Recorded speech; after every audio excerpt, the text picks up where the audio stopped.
dreams in the sand, remembering where we began to see this empty canvas, the future and all. Bago yung mga garden wedding na yan, ang unang sakramento talaga na ikinalaga ng simbahan ay ang kasal. Bakit?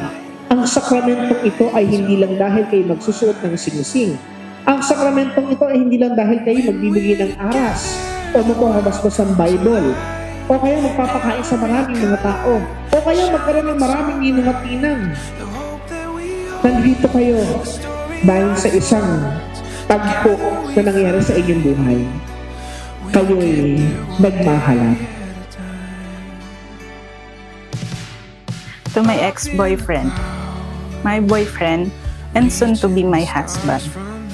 Finally, ito na tayo. Ito na yung pinakahihintay natin. After all the heartaches and failed relationship of our past, muli tayong pinagtagpo at tinadhana para sa isa't isa.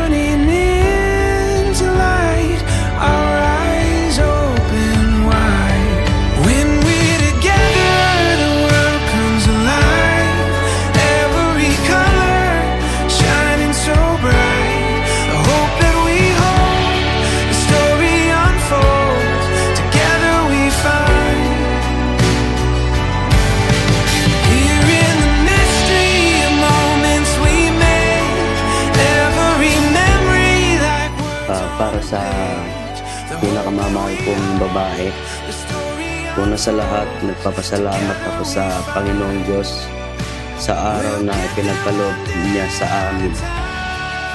Ang araw na pinakahihintay ko sa buhay namin dalawa. Matagal kong ipinalangin sa Panginoon ang pagkakataong ito at masasabi ko na ito ay sagot sa aking dalangin.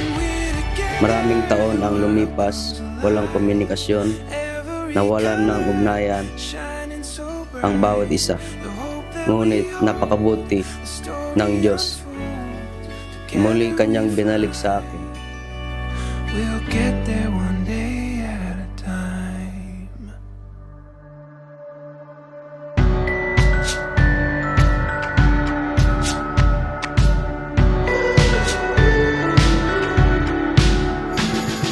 To my Sunny, today before Christ our Lord, in front of our family and friends, I vow to you that I will always love you and take care of you.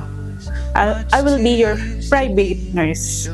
I will be your best friend that is always ready to listen, understand, and forgive every time we fight. I know walang perfect relationship, but with God, there is always have forgiveness and love. At katulad nga ng palagi nating sinasabi sa isa't isa, mag-aaway man pero hindi maghihiwalay. I promise to support you in all your dreams and ambition. I will let you do what God wants you to be. I love you with all my heart, my husband.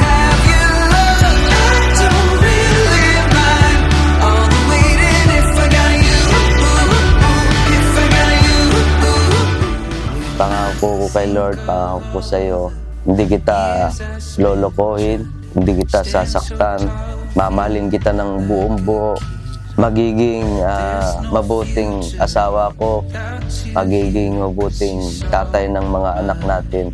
Nandito lang ako palagi sa iyo. Lagi mong tatandaan na mahal kita, higit pa sa buhay ko.